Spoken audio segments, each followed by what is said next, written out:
Seedless na kuya, matamis kuya, seedless. Kuya, seedless kuya.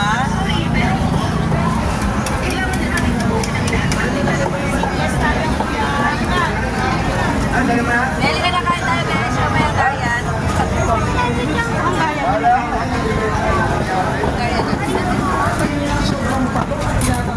Talaga ang gusto ng gamit dahil bukod na sa mura, masarap, healthy at natural pa.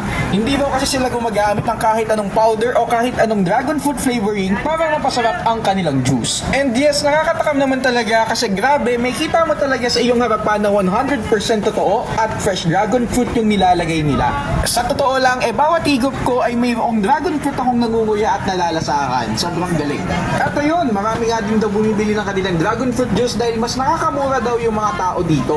For only 25 pesos kasi ay maaari na itong matikman at kung malaki naman ay 50 pesos ang halaga dito. When it comes to taste, masasabi ko na nasarapan po talaga ako. Very milky dahil sa gatas at very subtle na sweetness dahil sa dragon fruit. Kung person nyo ang makakatikim nito ay baka kanilamo kayo at medyo exhausted na rin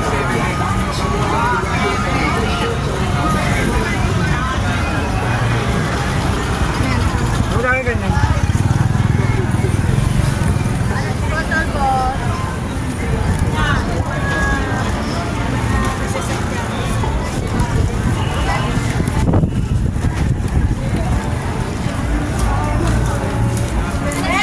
Ano po sa inyo mga? Meron po tayong chochokan, ng galya, siomay rice.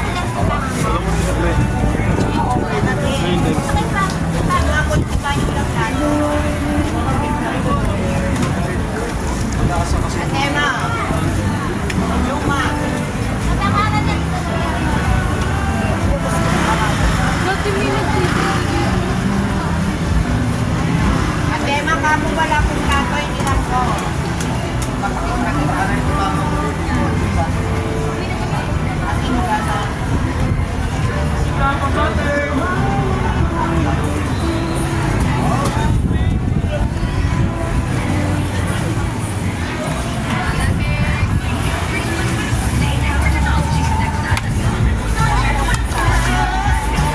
Ano yan, kuya? Sulit po. Ice cream shake po, nabuko. Nabuko. Wala po pa po. Kaya na po.